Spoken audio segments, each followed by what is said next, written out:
দইনার ফাঁকি দিয়ে দিলাম আদা রসুন বাটা, মাংস বেশি বেশি করে আদা রসুন বেশি দিলাম করে পেঁয়াজ। বড় ডিনা দিয়ে মাংসটাকে কাটছি বড় বড় করে ও আগে বলবেন না? দুশো দে তো বোঝা যায়। ঠিক আছে, দিয়ে দিলাম গরম মশলার ফাঁকি, দিলাম হলুদের গুঁড়ি, দিয়ে দিলাম মরিচের গুঁড়ি, আর একটু দে, মাংস অনেকখানি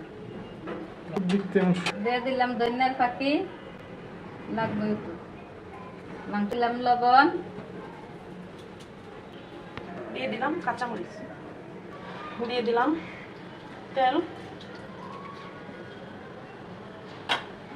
দিয়ে দিলাম আস্ত গরম মশলা, আগে দিয়েছিলাম ফাঁকি।